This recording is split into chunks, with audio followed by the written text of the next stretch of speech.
tem início a cerimônia de abertura do Encontro dos Associados da APINE com seus convidados, edição 2017, com o tema Aperfeiçoamento do Marco Regulatório do Setor Elétrico. Nesta 17ª edição, a APINE orgulhosamente comemora 22 anos de fundação, atuando na promoção do desenvolvimento sustentável do setor elétrico brasileiro, particularmente no âmbito da geração. A associação reúne pequenos, médios e grandes geradores que constroem, operam e mantêm usinas no Brasil e no mundo, além de empresas como prestadoras de serviços de engenharia consultiva, mineradoras, escritórios de advocacia, construtoras e fabricantes. Os associados da APINE produzem energia elétrica por meio de diversas fontes: hidráulica, térmica, gás, carvão, mineral ou óleo, biomassa, eólica e solar. Antes de passar para a próxima etapa da programação, não podemos deixar de agradecer aos patrocinadores desse encontro. São eles: AES Tietê, Aliança, Brookfield, CEMIG, Copel, CPFL Energia, CTG Brasil, EDP, Enel, Engie, Neoenergia e Cileia. Em continuidade ao evento, convidamos para compor o nosso dispositivo de abertura o ministro de Minas e Energia interino, senhor Paulo Pedrosa, representando o ministro de Minas e Energia, senhor Fernando Coelho Filho.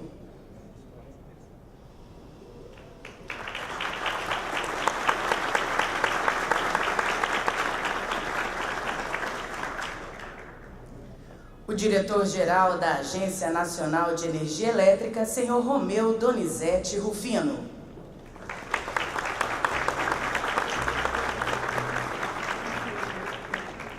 O presidente da Empresa de Pesquisa Energética, senhor Luiz Augusto Barroso.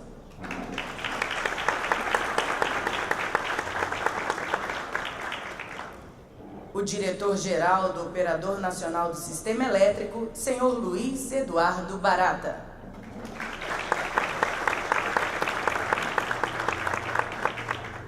O presidente do Conselho de Administração da Câmara de Comercialização de Energia Elétrica, senhor Rui Altieri.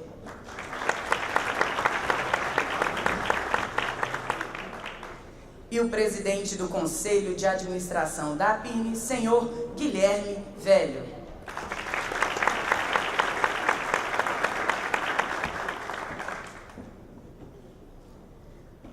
Convidamos todos os presentes para ouvirmos o hino nacional brasileiro.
E o teu futuro estrela, a grandeza é adorar.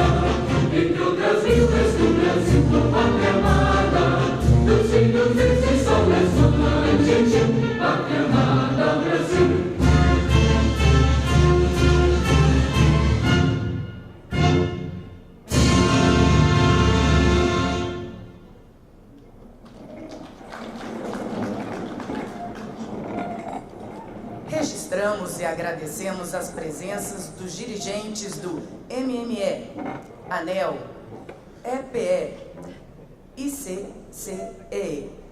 Agradecemos também a presença de presidentes e diretores das associações ABAL, ABCM, ABEólica, ABGás, ABIAP, Abrace, Abracel, Abradi, Abrage, Abragel, Abrate, Anace, Cogem, FEMASE, como também os presidentes e diretores das empresas associadas da APINE.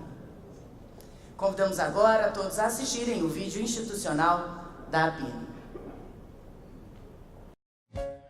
Existe uma energia que faz a gente sempre acreditar num dia melhor.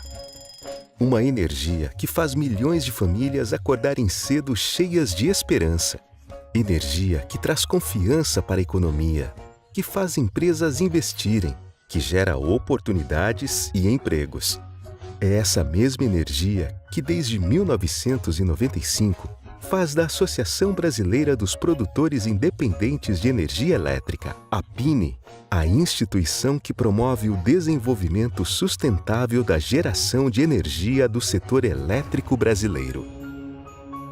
Quando o país mais precisava de energia para se desenvolver, a APINE surgiu para trazer força ao setor e garantir um bem fundamental: a consolidação da produção independente de energia elétrica, como um meio de propiciar ao país a energia necessária para o seu desenvolvimento. Desde a nossa fundação até hoje, temos muito do que nos orgulhar. A APINE reúne em seu quadro de associados pequenos, médios e grandes geradores de energia elétrica, além de empresas de engenharia, fabricantes de equipamentos, mineradoras, escritórios de advocacia, construtoras e outros interessados na produção independente de energia elétrica. Se a união realmente faz a força, foi somando talento, esforço e dedicação que chegamos a cerca de 73 mil megawatts instalados no Brasil entre todos os produtores associados, o que corresponde a aproximadamente 56% da capacidade instalada no país. Isso sem falar nos projetos atualmente em construção e em fase de desenvolvimento. Energia que vem das mais diversas fontes, como hidráulica, pequenas centrais e usinas hidroelétricas, termoelétricas a gás, óleo, carvão mineral e biomassa, bem como eólicas e solar. Sempre ativa, a APINE transformou-se em um agente essencial na produção dos interesses da cadeia produtiva, trabalhando sempre com base em critérios técnicos científicos, conquistou a confiança no setor elétrico, do poder público e de instituições nacionais e internacionais. A APINE tem a sua linha de atuação baseada em argumentação técnica. Dessa forma, para analisar e propor soluções para o setor, reunimos os técnicos de nossas associadas e, se preciso for, contratamos consultorias. Assim procedendo, temos participado das importantes decisões tomadas no setor elétrico brasileiro, e isso é uma grande conquista. A verdade é que juntos, unindo todos os nossos associados, poder público e stakeholders, não é só energia elétrica que geramos. Os benefícios são maiores quando pensamos em toda a sociedade.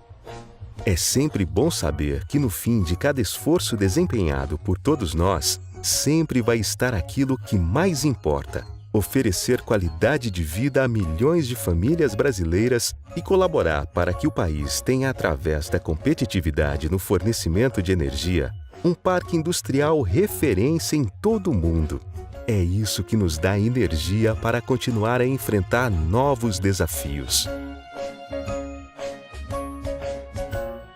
APINE, Associação Brasileira dos Produtores Independentes de Energia Elétrica. Energia independente e para todos.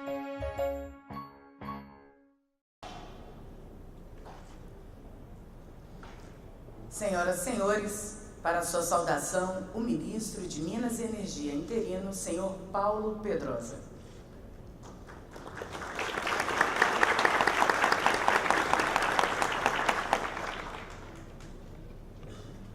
Bom dia a todos. Eu digo assim, tá impossível não pensar em quantas vezes eu estive aí no auditório assistindo esse encontro anual da APINE, Guilherme.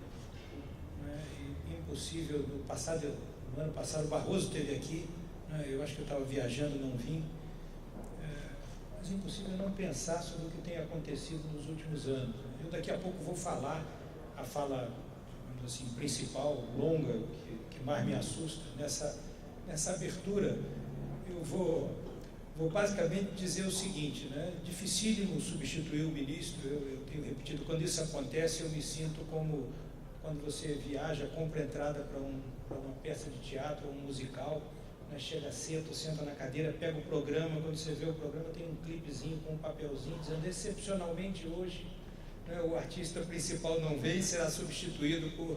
Puxa, mas é um desafio, né? Eu vou, até para não furar a minha própria apresentação daqui a pouco, que já é um desafio por si só, eu acho que eu vou fazer nessa saudação aqui a todos vocês, a APINE, nesse agradecimento pela oportunidade de estar aqui, e nesse agradecimento pela contribuição da APINE, né, e das demais associações ao trabalho que vem sendo desenvolvido no Ministério, das pessoas que estão aqui, das pessoas físicas, das equipes. Mas eu vou fazer aquilo que o ministro não poderia fazer, ou teria mais dificuldade de fazer do que eu, falar do ministro.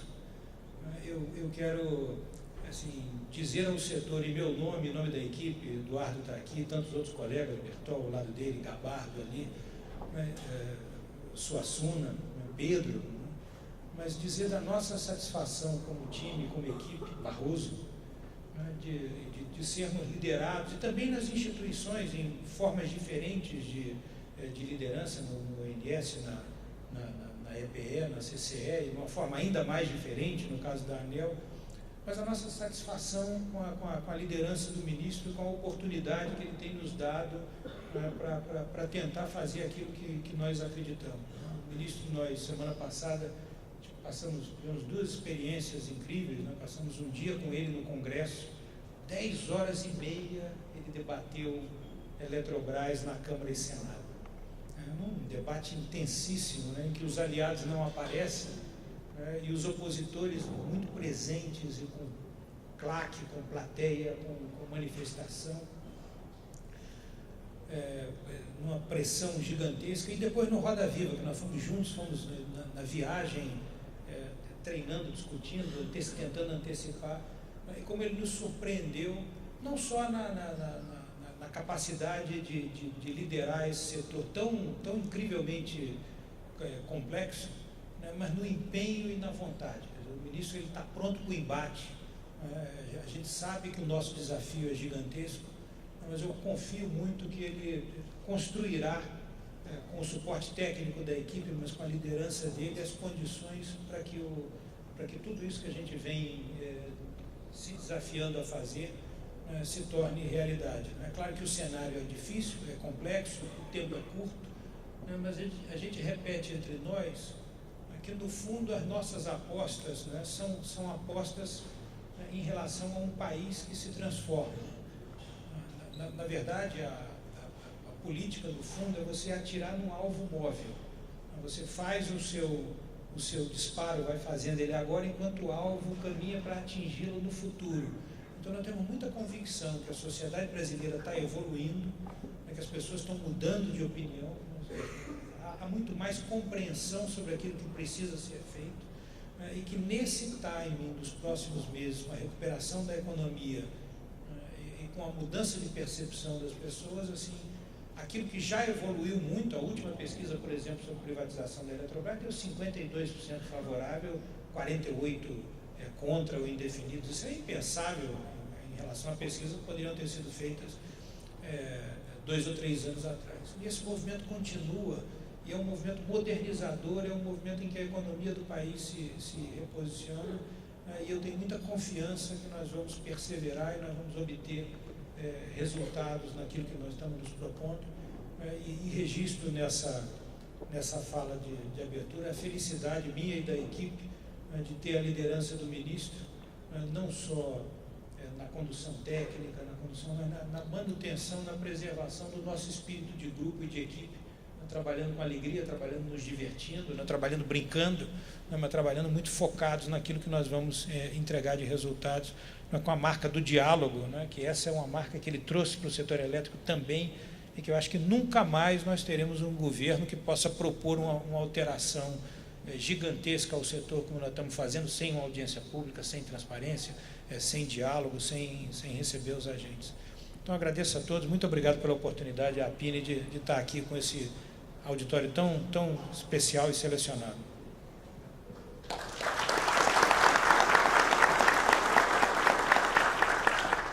Ouviremos agora o diretor-geral da Agência Nacional de Energia Elétrica, senhor Romeu Donizete Rufino. Bom dia a todos. Cumprimento aqui os colegas de mesa, doutor Paulo Pedrosa, ministro interino de Minas e Energia, doutor Guilherme, presidente da APIN, doutor Barata, presidente do ONS, doutor Barroso, da EPE, doutor Rui, da CCE, demais dirigentes aqui do setor elétrico, autoridades do Ministério, colegas de diretoria da ANEEL, doutor Jurosa, Tiago, Reive, doutor André Peptoni, que não está presente, está em viagem a serviço, demais colegas da ANEEL, enfim, setor elétrico de um modo geral. Primeiro, eu queria fazer um registro rapidamente sobre a questão institucional, como foi dito pelo Paulo, e concordando com ele.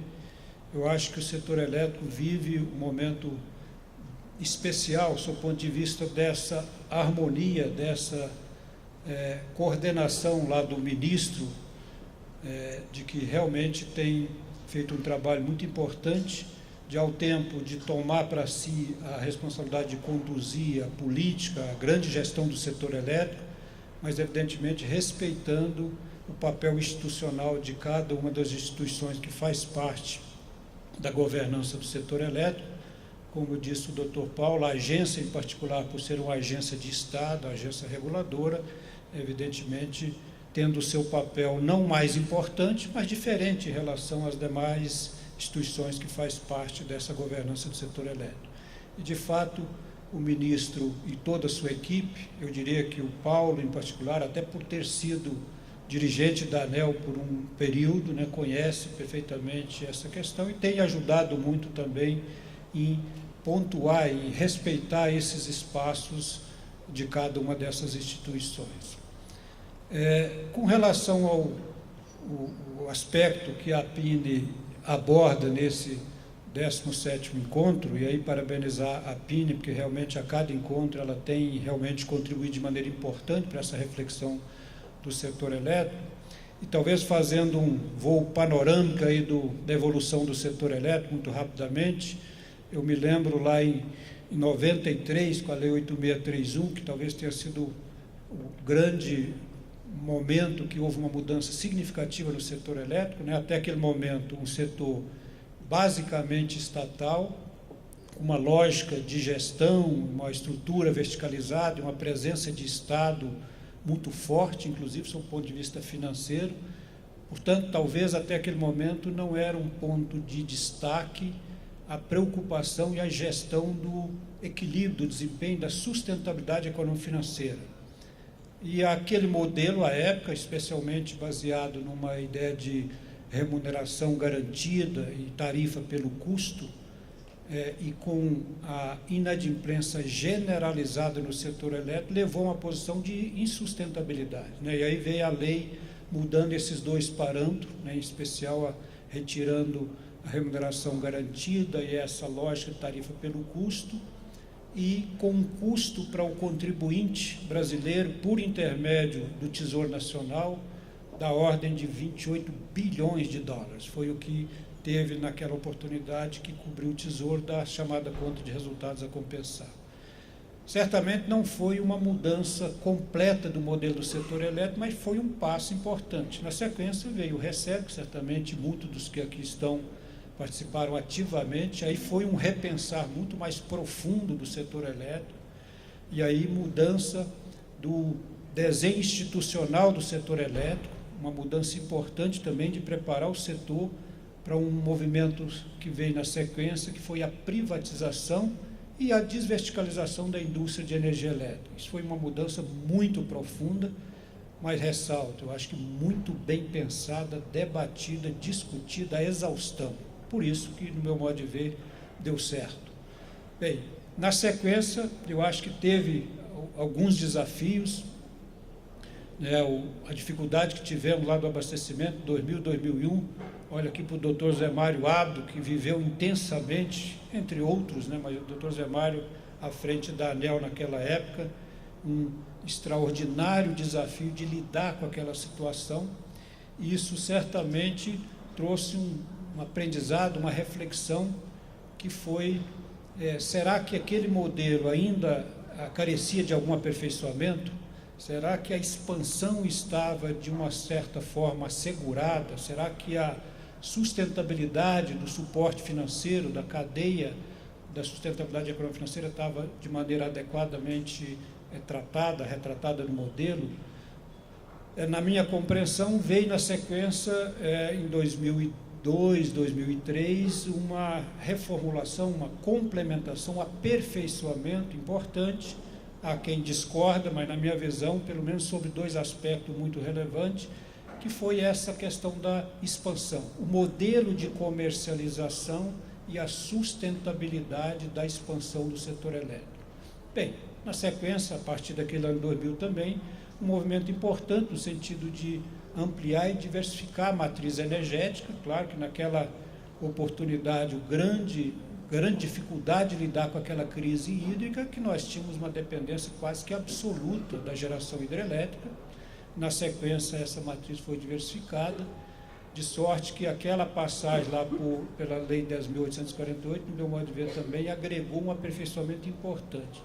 E, na minha compreensão, um modelo tão complexo como é o setor elétrico brasileiro, ele tem que estar sempre sendo aperfeiçoado. Não precisa necessariamente, a cada momento, a cada governo, refazer o modelo do setor elétrico. Isso eu acho que é uma questão que nós temos que ter um cuidado especial. Mas os aperfeiçoamentos, é claro que tem que ser feito. Na minha maneira de ver, com essa evolução na matriz e agravada fortemente por uma crise hídrica que tem perturbado o setor elétrico e tem agravado a situação a cada ano, é uma crise que está demorando a passar, então ela, ano após ano, tem trazido realmente uma perturbação imensa, aliada a intervenções que foram feitas no modelo do setor elétrico, talvez sem esse cuidado de discutir, de debater, de olhar todos os efeitos que essas intervenções poderiam causar. Claro que é um quebra-cabeça, que você mexe numa peça, tem que ter muito cuidado para ver qual é o impacto que tem em toda a cadeia. Dessa evolução que houve na matriz, e principalmente dessa questão da sustentabilidade econômico-financeira, na minha compreensão, está mais do que na hora de revisitar o modelo para fazer alguns aperfeiçoamentos. Na minha maneira de ver, já de alguns anos, ano após ano, a gente vive um estresse da história da sustentabilidade econômica e financeira. E aí eu acho que não escapa nenhum segmento, né? Então, aliado a essa questão da crise hídrica, a questão de um momento que nós passamos de uma dificuldade em conseguir fazer com que aquilo que foi contratado seja entregue no prazo e da forma que foi contratado, aí tanto no segmento de transmissão como de geração. Essa é uma questão que já está endereçada, em grande medida as ações já foram tomadas, especialmente no segmento de transmissão, mas ainda estamos colhendo o problema daquele plantio que foi feito dentro de um desenho que tínhamos realmente dificuldade. Essa ampliação da matriz certamente nos dá hoje a segurança de que, apesar da persistência da crise hídrica, mas a garantia do abastecimento está assegurada. Mas a que preço? Bem, aí é uma outra reflexão que eu acho que o modelo exige essa avaliação. Essa ampliação da matriz, a diversificação, na minha compreensão, não se prestou a mesma atenção, o mesmo cuidado que se prestou na segurança, na garantia do abastecimento com relação ao custo dessa ampliação decorrente. Então, acho que hoje nós talvez devemos dar um foco, dar uma atenção, dar uma ênfase na sustentabilidade econômica e financeira, no mesmo nível, na mesma intensidade que temos dado com relação à segurança do abastecimento. Não é sustentável assegurar o abastecimento se não tiver a sustentabilidade econômica e financeira. E, no meu modo de ver, essa é uma questão que precisa ser revisitada. Próprios mecanismos que no passado funcionaram muito bem, o MRE, por exemplo, com a matriz que tínhamos, com o modelo que tínhamos, merece ser revisitado em função dessa evolução. O modelo de comercialização tem desafio também que precisam ser enfrentados. Todo o modelo, digamos assim, que suporta a expansão, a garantia, que eu acho que, como eu disse, na minha maneira de ver, em 2003, 2002, lá com a Lei 10.848, eu acho que foi um grande mérito daquele aperfeiçoamento, esses dois aspectos. Precisa ser cuidado de que a mexida que venha a ser feita não fragilize essa dimensão. Eu acho que hoje o nível de estresse da questão da sustentabilidade econômico-financeira tem levado ao setor a algum segmento, até mesmo alguns agentes, pensar muito em si e não pensar na sustentabilidade do setor. Isso é natural quando há uma disputa no nível que temos. Quer dizer, certamente, começando do consumidor, do comercializador, incluindo a própria distribuidora, o transmissor, o gerador, o agente financeiro, o acionista, tem que olhar para essa cadeia e respeitar que a alocação dos benefícios e dos ônus tem que ser de maneira equilibrada. Não adianta alguém querer tirar vantagem da situação. Isso não é sustentável. Eu acho que o nível de judicialização que tem no setor, eu não quero atribuir essa responsabilidade, evidentemente, aos agentes só. Então, a própria governança do setor elétrico tem que tomar mais cuidado com as decisões, tem que ser mais discutida, mais analisada, mais debatida, feitas as análises dos impactos regulatórios das decisões a serem tomadas. Então, eu acho que essa revisão que o Ministério coordena hoje, a consulta pública, como disse o doutor Paulo, que foi aberta a audiência pública, recebeu realmente um volume impressionante de contribuições. Certamente agora tem o grande desafio que a ANEEL vive no dia a dia, de lidar com esse conjunto de contribuições, tratar todos esses, levar em consideração como certamente vai ser levado, e dali retirar a decisão, a proposta que deve ser de aperfeiçoamento do modelo. E esse tempo dedicado, esse investimento feito nessa fase de discussão e de gerar um modelo a ser submetido ao Congresso, a decisão por meio de medida provisória, de projeto de lei que seja, talvez vale a pena investir muito nessa etapa, porque certamente eu tive essa impressão, Paulo, ao olhar o conjunto das contribuições, tem muitas contribuições que olha o todo, mas tem muitas contribuições que, de alguma maneira, e é compreensível isso, foca algum segmento que é mais de interesse daquele que está contribuindo. Então, essa questão do sinal de preço, né, essa questão do subsídio que distorce completamente isso, que é uma questão que precisa ser enfrentada, eu acho que a proposta caminha nesse sentido.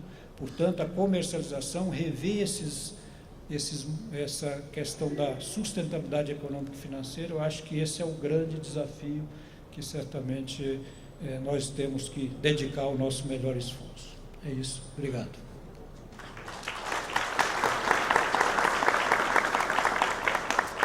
Com a palavra, o presidente da Empresa de Pesquisa Energética, senhor Luiz Augusto Barroso. Bom dia a todos. Em primeiro lugar, eu queria, Guilherme, agradecer pelo convite, que mais uma vez a PINE faz à EPE. Acho que é um prazer enorme estar aqui com todos vocês.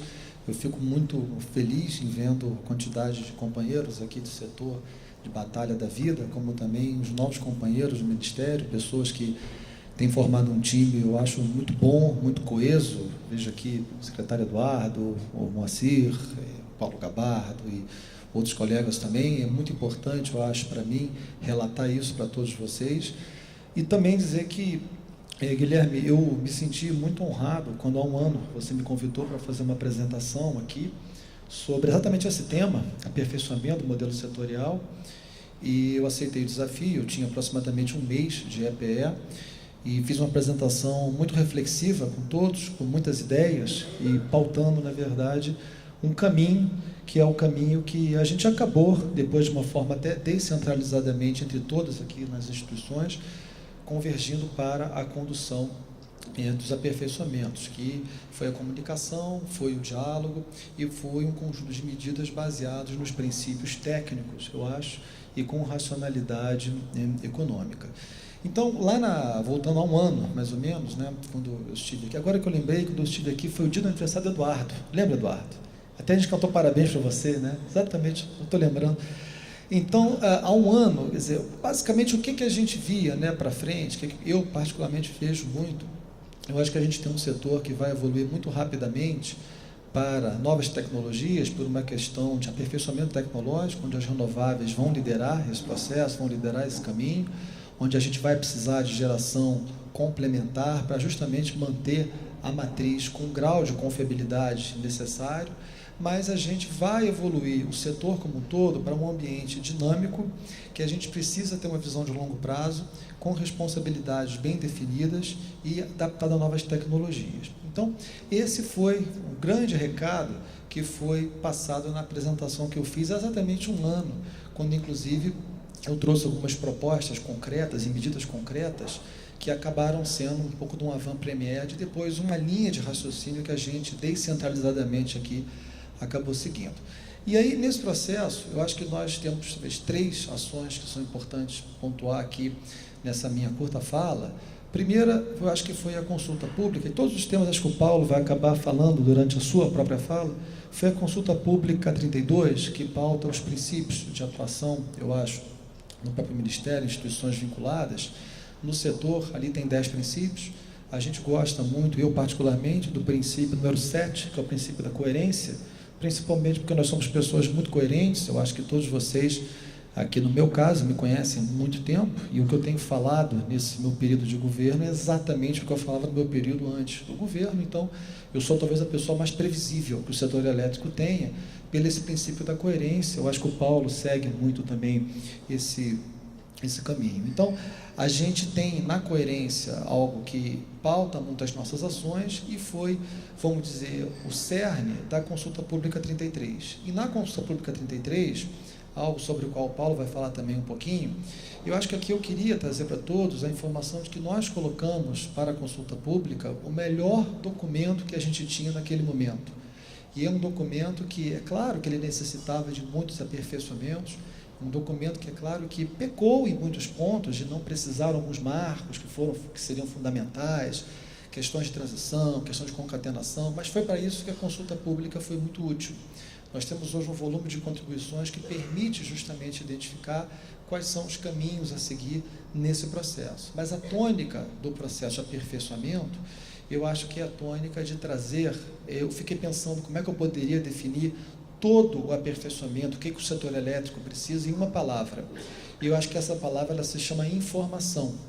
É trazer mais informação, informação correta. Informação essa de preço, informação essa de gestão de riscos, informação essa de exposição financeira, informações que podem fazer com que as inovações que o setor elétrico tanto precisa se materializem. Na minha apresentação há um ano aqui, eu coloquei muito claramente que, embora a gente veja muito o setor agindo de forma distribuída em muitos países, eu estou convencido que o futuro do setor elétrico, a nível mundial, ele não será centralizado, tampouco distribuído, ele será integrado. Nós teremos um setor cada vez mais integrado, empresas cada vez mais integradas, negócios cada vez mais integrados, onde, mais uma vez, a qualidade da informação que o setor vai trabalhar, e aqui a informação de preço ela é fundamental, ela vai fazer toda a diferença para a busca das inovações. E nesse contexto, agora dando um salto muito para o quadradinho, onde a EPE atua, a gente tem a questão dos estudos de planejamento, quer dizer, como é que ficam esses estudos, como é que fica esse papel no mercado que a gente acredita que é um mercado mais livre, um mercado com decisões ocorrendo de forma mais descentralizada. Elas são fundamentais, porque os estudos de planejamento, eles são essenciais para fazer a gestão da confiabilidade, para definir aquilo que o sistema precisa, para fazer a compra dos serviços necessários, e talvez num microcosmo menor. Eu acho que o Dr. Romeu pontuou muito bem na sua fala que o setor ele precisa ser um pouco menos individualista, um pouco mais coletivo e pensar um pouco mais no todo. Eu acho que no que diz respeito aos estudos de planejamento também, né? Quer dizer, é muito comum, cada tecnologia quer ter o seu espaço na expansão, isso é bem natural, mas o que eu acho que a gente tem que buscar fazer são determinar claramente os critérios para fazer essas escolhas, os critérios técnicos, os critérios que possam pautar a definição da matriz do setor elétrico do Brasil no futuro. E a definição desses critérios, ela passa por uma estreita colaboração entre os estudos de planejamento, a operação, a regulação e o mercado. Tá? E aqui, nesse momento, eu gostaria de, mais uma vez, como foi o início da fala do Dr. Romeu, reconhecer, acho que a enorme integração que existe hoje aqui entre as distintas instituições e, principalmente, entre os corpos técnicos das instituições que têm falado em um linguajar técnico, absolutamente sem censura, absolutamente com a vontade de construir. Então, essa conjunção é que faz com que os estudos de planejamento precisem se adaptar. E esse processo, eu acho que a gente vem aqui conduzindo sobre a liderança do Eduardo, na Secretaria de Planejamento e Desenvolvimento, a gente vem buscando entregar alguns resultados concretos. Por exemplo, o plano decenal. O plano decenal, ele tem uma característica esse ano que é completamente diferente dos planos feitos até então, que foi a utilização de um modelo matemático de decisão de investimento como uma ferramenta de apoio à decisão da expansão, para que a gente possa claramente para a sociedade calcular os custos econômicos em termos de investimento, de operação, para atender a demanda ao nível de confiabilidade, explicitando, sempre que necessário, de forma clara, os custos das políticas públicas. Então, esse é um avanço muito grande, porque ter critérios objetivos diminui enormemente a pressão que existe, e é natural dos agentes, eu acho que em cima do planejamento como um todo, né? E faz com que a gente consiga pautar melhor como que as decisões estão sendo tomadas, com quais objetivos. Então, a gente vem trabalhando muito fortemente para isso, e tem uma série de decisões e medidas que já foram tomadas pelo Ministério, decisões essas, as quais a EPE teve o prazer de contribuir com muitos estudos, acho que o Paulo vai falar um pouquinho, como a questão da revisão ordinária de garantia física e tudo mais, que calcam um outro princípio, que aí num microcosmo mais dos estudos de planejamento, eu acho que a gente vem buscando, que é o realismo. Quer dizer, nós não queremos nos enganar, nós queremos trabalhar com a oferta que a gente sabe que a gente vai ter. Nós queremos ajustar as condições de planejamento para a real realidade física do sistema, para que com isso os incentivos esses traduzidos através do sinal de preço, eles estejam absolutamente alinhados. Então, eu até gostaria de, nesse momento, até aproveitar para parabenizar a ANEEL. A ANEEL ontem, na terça-feira, eu acho que através do voto do diretor Reivel, eu não o vi aqui ainda, mas tomou uma decisão muito difícil, eu acho, muito dura, que foi a decisão da revogação do projeto da UTE do Rio Grande, lá o Projeto do Sul, né, o famoso Projeto Bolognese, que é uma decisão difícil, não é uma decisão fácil, mas é uma decisão que caminha muito na direção do nosso alinhamento, buscando o realismo na oferta. A gente só quer saber o que tem de oferta para que a gente possa, com isso, fazer um estudo de planejamento que adequa esses incentivos todos. Então, tem muitas outras coisas que eu acho que lá na EPE a gente vem olhando e que eu vou mais uma vez aqui me beneficiar da fala do Romeu para trazer para vocês. Por exemplo, o Romeu comentou, olha, nós temos um período de estiagem aqui de 5 anos na região Nordeste, né? Então, a gente tem olhado na EPE, no sistema interligado como um todo, sobretudo na região Nordeste. Eu não sei quantos dos senhores já fizeram a matemática, mas na região Nordeste nós temos em 2017 o pior ano do histórico. Tá, em termos de vazões, o pior. Tá? No Sistema Interligado Nacional é o 5º pior, tá? Mas no Nordeste é o pior, a gente tem como se fosse um novo período crítico.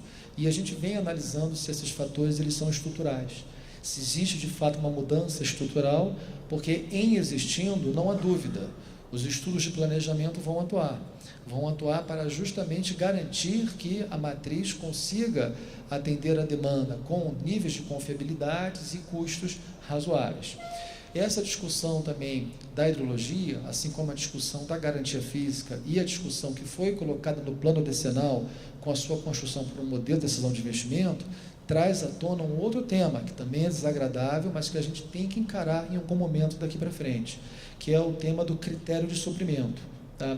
O tema do critério de suprimento, que nós precisamos de um critério de suprimento no país que enderece corretamente a compatibilidade com a operação, para que a gente possa ter, de uma forma integrada, acho que a energia sempre trazida a um custo razoável, mas atendendo aquilo que a operação busca. Então, de uma forma muito ampla, esses são os temas que eu acho que nessa fala eu queria trazer para todos.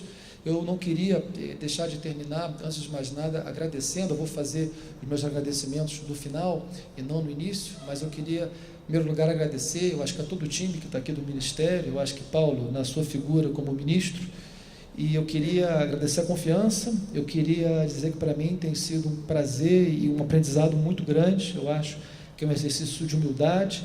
Também eu queria, nesse momento, estender um agradecimento aqui aos meus colegas, o Rui, ao Romeu, ao Barata e a todos que aqui estão, acho que ao Eduardo, ao Paulo Gabardo, a todos que aqui contribuem muito à minha formação e que têm me permitido, eu acho que a dia a dia, me tornar uma pessoa melhor no convívio com pessoas inteligentes. E, last but not least, eu estou vendo ali o Carlos Henrique, que é a pessoa, talvez, na EPE, mas tem contribuído para a gente construir uma EPE que a gente está construindo, uma EPE com critérios, uma EPE com decisões técnicas, com princípios econômicos. Eu também, Carlos, queria publicamente agradecer por tudo que você tem feito, eu acho, pela organização, eu acho por mim e pelo setor como um todo. Então, a luta continua, companheiros, a batalha, eu acho que ela é nossa, o apoio de vocês é fundamental, as instituições que estão aqui representadas, a ANEEL, o CCE, também recebem meu agradecimento. E a EPE continua sendo uma casa aberta para todos que quiserem visitar para discutir qualquer assunto. A gente tem muito prazer em discutir tecnicamente com todos aquilo que a nossa competência permita. Muito obrigado.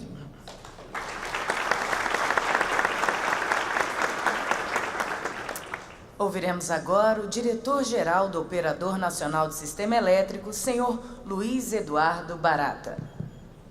Bom dia a todos. Guilherme, eu queria parabenizar a PIN, em seu nome, pelo papel que vem desempenhando desde a sua criação.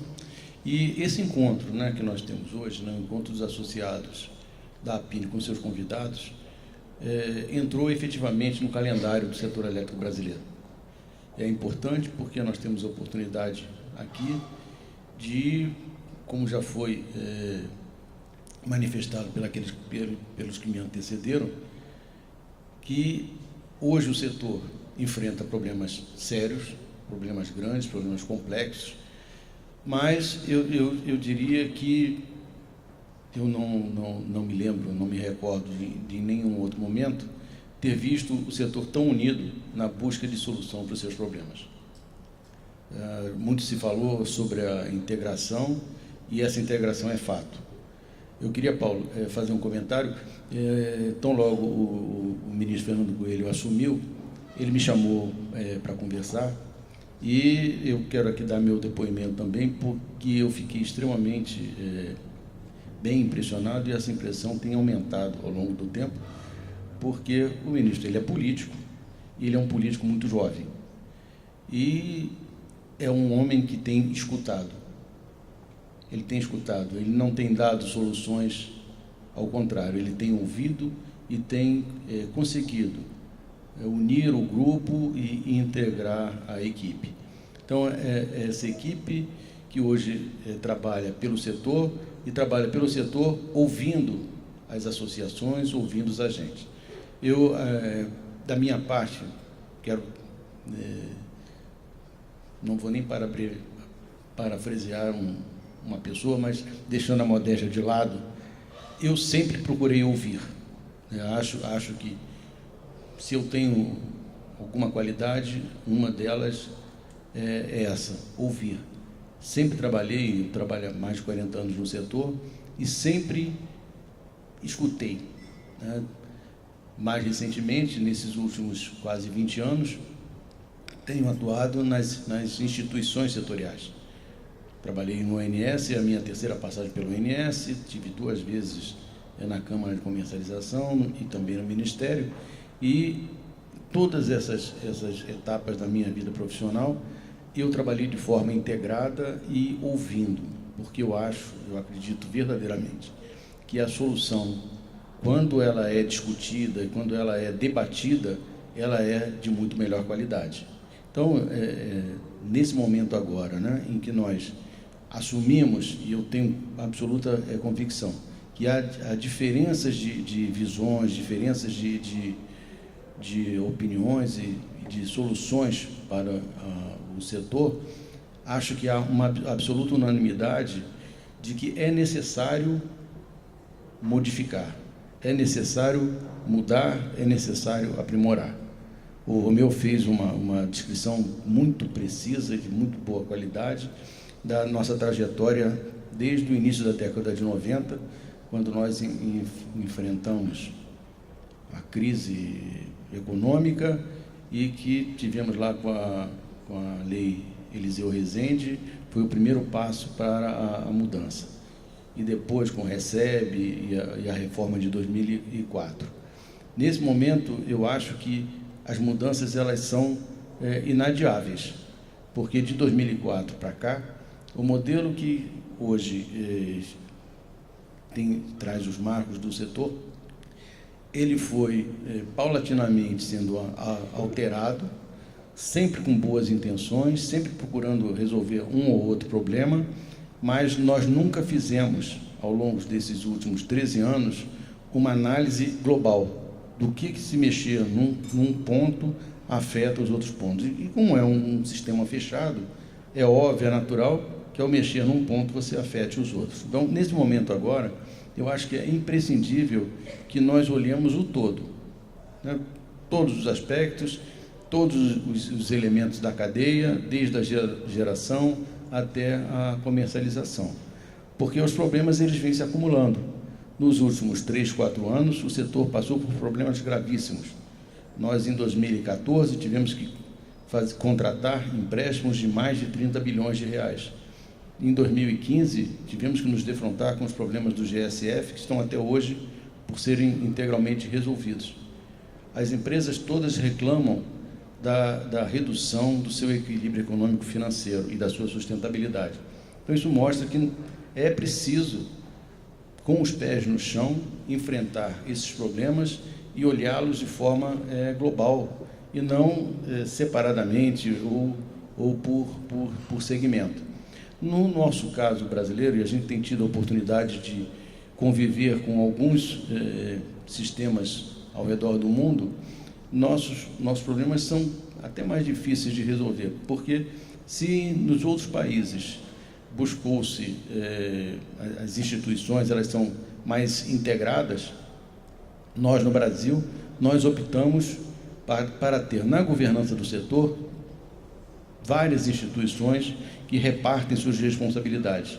Isso torna necessário um processo de integração muito mais elaborado, muito mais sofisticado e que eu posso aqui declarar com absoluta convicção que somente agora as 3 instituições que são responsáveis pelo planejamento, operação e comercialização trabalham de forma integrada. E posso dizer isso porque passei por 2 delas e passei pelo Ministério de Minas e Energia. Agora, o meu depoimento é exatamente esse. Apesar de todas as diferenças que cada um dos segmentos tem, EPE, ONS e CCE trabalham de forma integrada, o que torna, de certa forma, mais fácil resolver os problemas que temos. Então, sobre essa questão do modelo, eu acredito que nós estamos amadurecidos o suficiente para enfrentar essa discussão, uma vez que, se há unanimidade na necessidade da mudança, seguramente não há unanimidade em por que caminho nós devemos trilhar e para onde nós devemos ir. Só uma palavra rápida sobre as condições do sistema hoje, né? Nós temos falado e comentado já desde o início do período do período seco, que não iríamos enfrentar tempos fáceis. E, de fato, isso não tem acontecido. Os tempos têm sido difíceis, porque se até alguns anos atrás as condições climáticas adversas elas estavam concentradas na região Nordeste, na bacia do Rio São Francisco, eu não me recordo agora se foi Paulo ou Luiz que comentou, o Rio São Francisco, nos últimos 5 anos, teve energias naturais afluentes menores do que 30%. Então, nos últimos anos, o São Francisco tem criado enormes problemas para a operação do sistema. Mas, em especial, e mais recentemente, essas condições climáticas elas se estenderam para outras regiões do país. A região do Rio Tocantins, o reservatório de Serra da Mesa hoje está na faixa de 8% de acumulação. E os rios formadores do Paraná, do Rio Paraná, Grande Paranaíba, região sul. Então, as condições não são simples, não são fáceis. Mas nós estamos absolutamente convencidos que nós temos recursos e condições de assegurar o abastecimento do país. Então, temos dito isso com muita tranquilidade, com muita confiança, de que não há risco de abastecimento. Até porque esperamos e torcemos para que a economia se recupere de forma mais robusta, mais segura e até de forma mais antecipada. Mas nós nos sentimos na obrigação, no dever e na responsabilidade de dizer que se não vai faltar, essa energia está cara. Então é importante deixar isso bastante claro, né, que passamos todo o período seco com despachos fortes, firmes de geração térmica, e a nossa crença é que nós vamos entrar pelo próximo período chuvoso também gerando térmica, que fará com que a operação do sistema fique cara, e isso obviamente se traduz em tarifas mais caras e preços mais caros mesmo para os consumidores livres. Então esse assunto tem sido discutido com muita transparência, com muita clareza e com muita responsabilidade de todas as instituições. Esses assuntos têm sido repetidamente debatidos no Comitê de Monitoramento do Setor Elétrico, e nós achamos que a melhor maneira de nós avançarmos com segurança é dando transparência a esse fato. Bom, era essas as minhas palavras. Obrigado.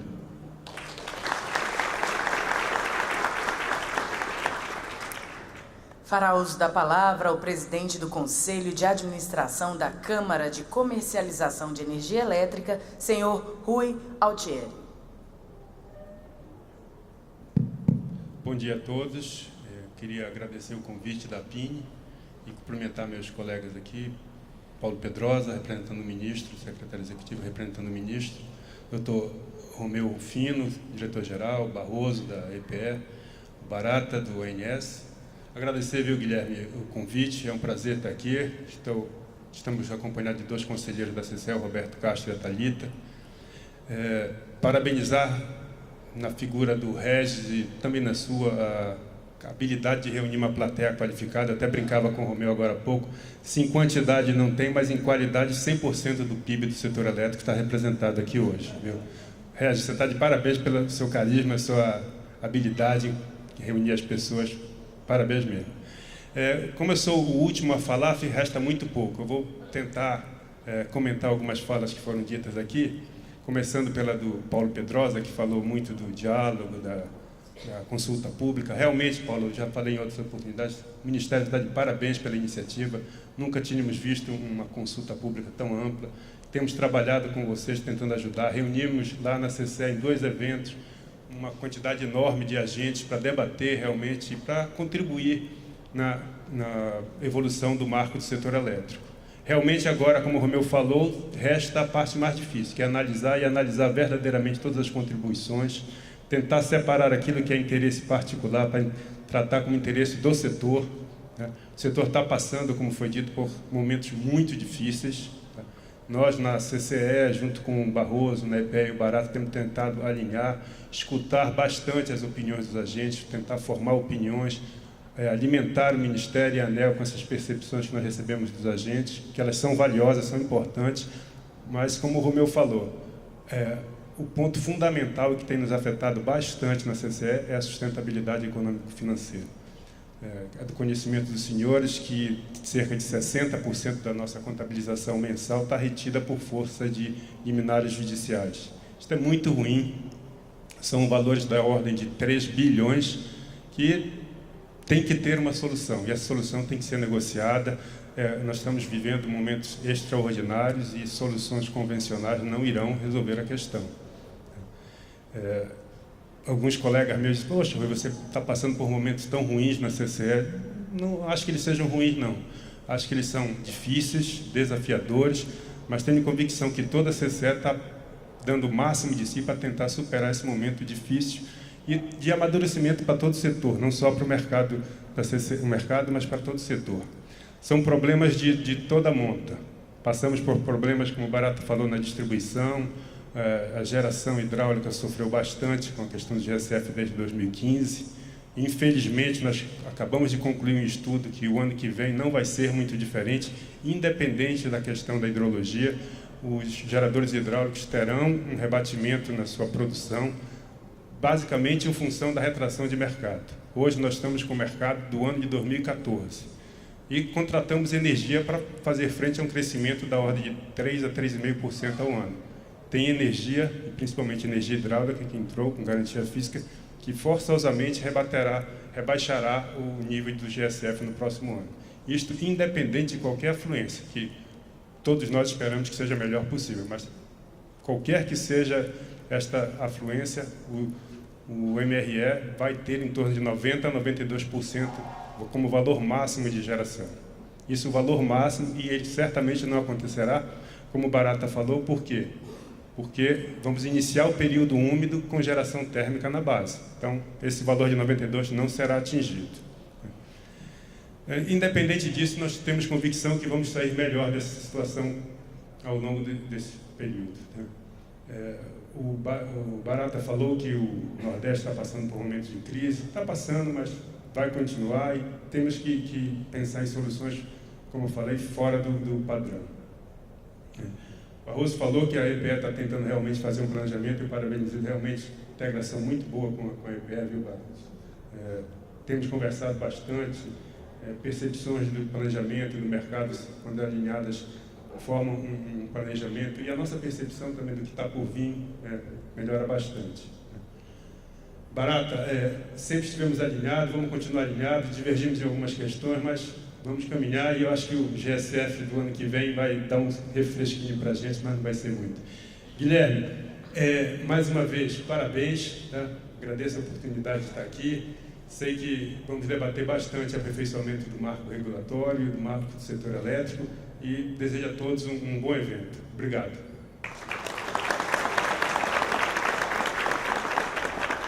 Neste momento, senhoras e senhores, ouviremos o presidente do Conselho de Administração da APINE, senhor Guilherme Velho.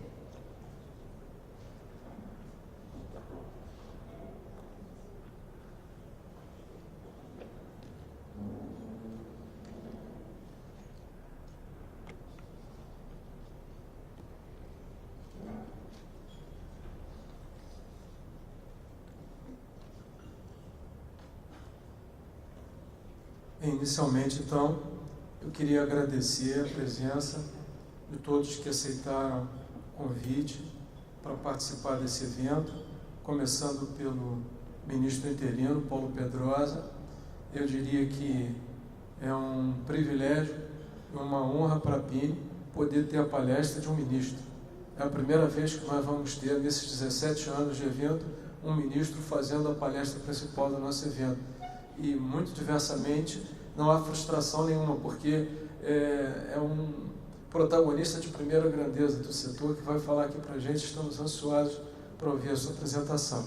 Agradecer também em sequência ao Dr. Romeu Rufino, quem temos tido também a oportunidade de conviver, dialogar, debater todas as questões do setor, ao nosso amigo dileto, Luiz Augusto Barroso, que tão bem integra essa equipe, que tanto tem feito pelo desenvolvimento das soluções que nós temos encontrado. Eduardo Barata, meu amigo há mais de 40 anos, com quem tive o privilégio de trabalhar em Furnas, na Eletrobras, em tantos lugares, e ao amigo de sempre, o Rui Guilherme Altieri, com quem também sempre conversamos, sempre que é necessário nos atende, com a maior presteza possível, além de vocês todos que estão aqui no palco, com quem convivemos quase que diariamente. Eu queria também registrar e agradecer a presença do secretário de Planejamento e Desenvolvimento Energético do Ministério, Eduardo Azevedo, em quem eu saldo toda a equipe do Ministério. Agora, agradecer a todos os colegas, presidentes de associações co-irmãs que estão aqui hoje conosco, né? Os presidentes de empresas associadas da PINE, a tantos colegas do setor, estamos aqui com mais de 200 pessoas, o que decorre da importância das apresentações que vão ser aqui feitas, né? Essa presença tão expressiva.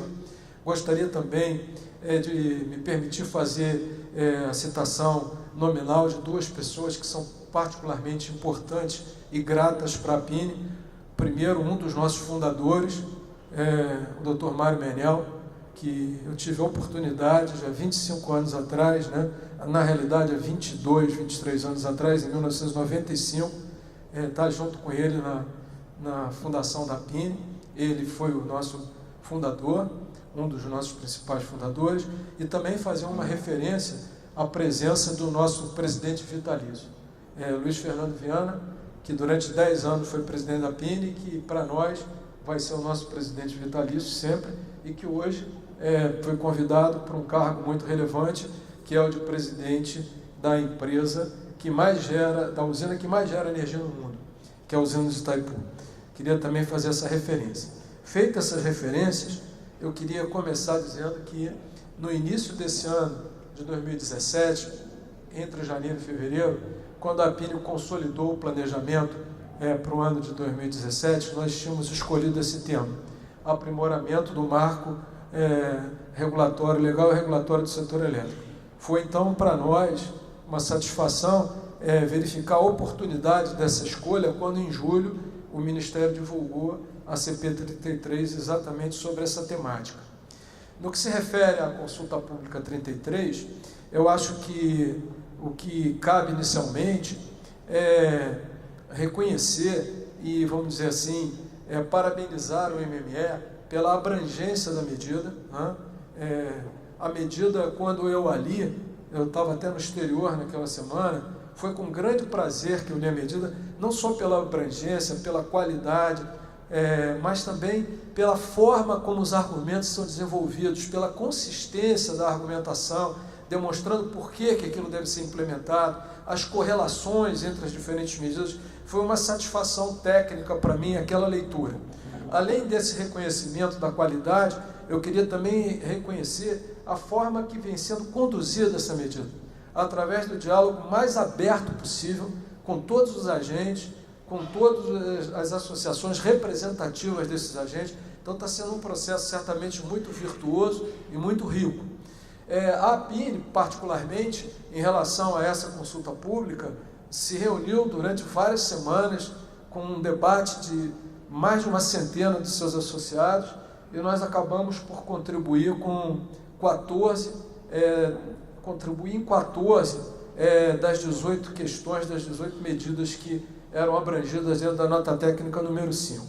Dessas 14 questões, nós elegemos aqui 4 delas para fazer rápidas referências sobre uma síntese forte das nossas contribuições, que são pontos que a gente entende serem muito relevantes.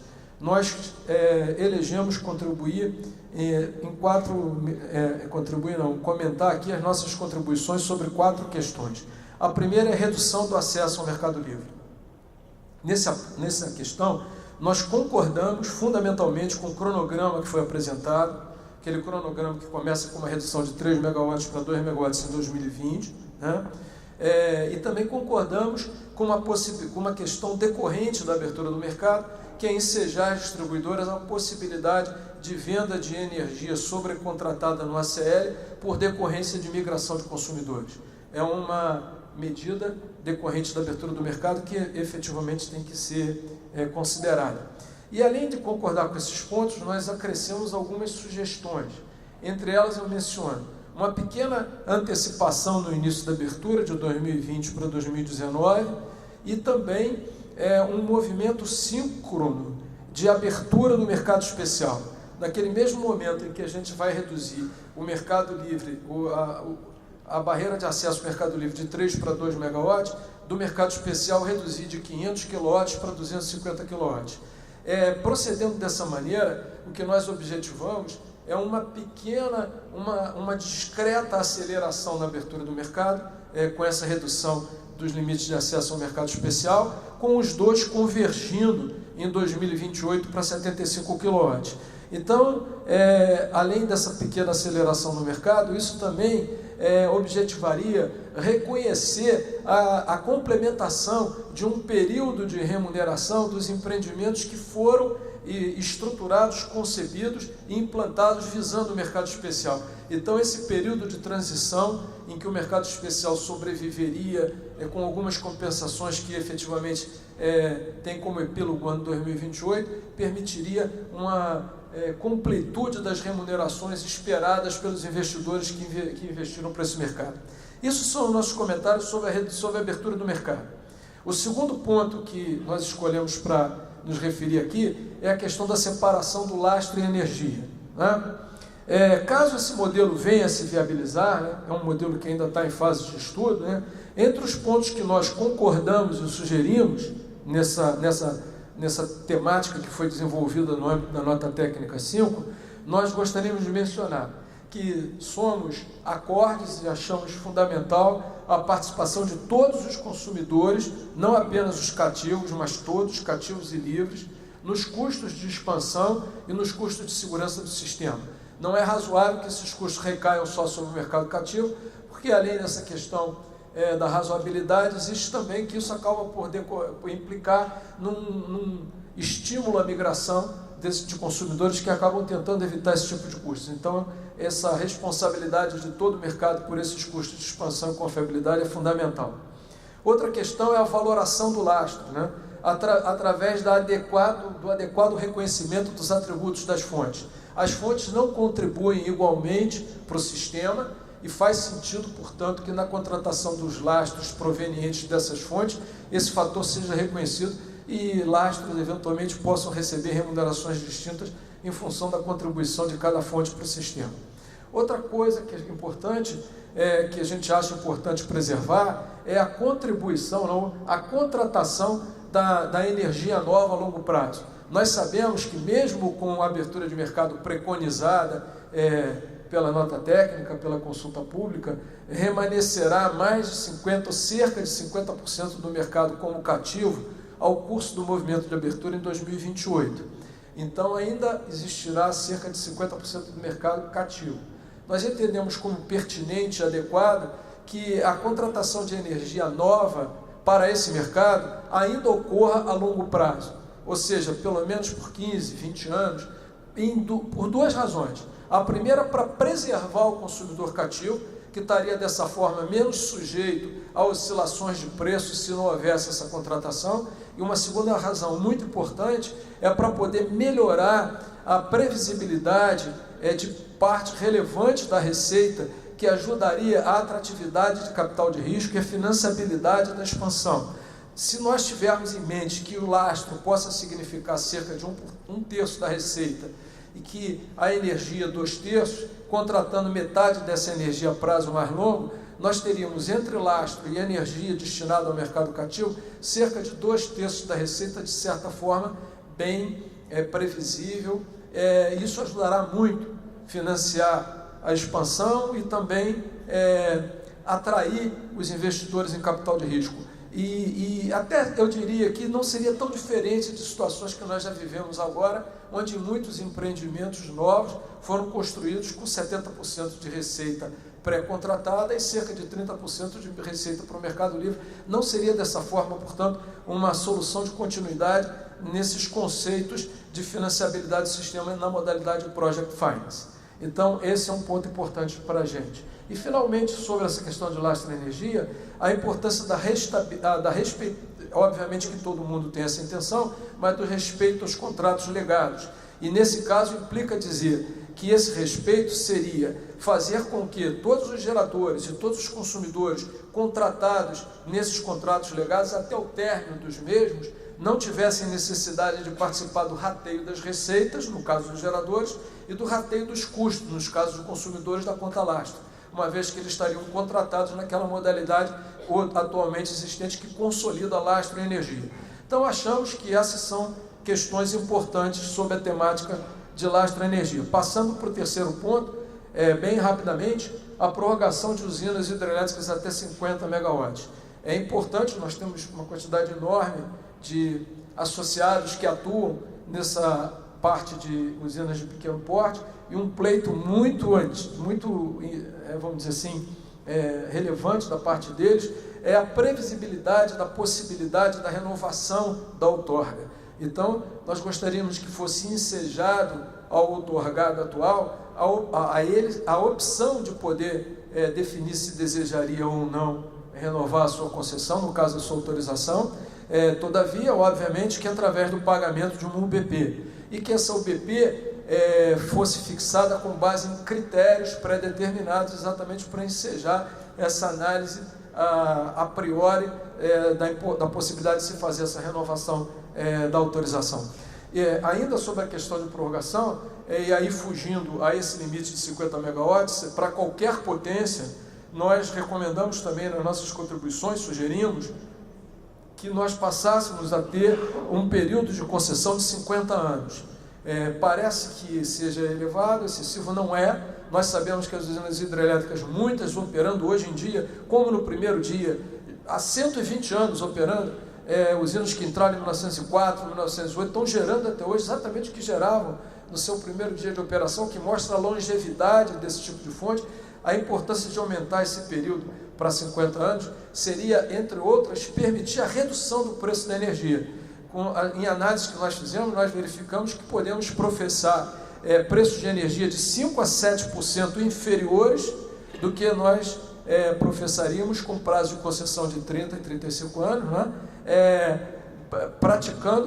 Obtendo a mesma TIR. Seria possível obter a mesma TIR que se obtém com esses prazos praticados hoje, passando para 50 anos e reduzindo o preço da energia de cerca de 7% em benefício dos consumidores. Mudando, indo ao último tema, o tema derradeiro, nós selecionamos conversar rapidamente sobre a desjudicialização do risco hidrológico. A questão da desjudicialização do risco hidrológico, nós sabemos hoje, é uma questão talvez a mais relevante do setor.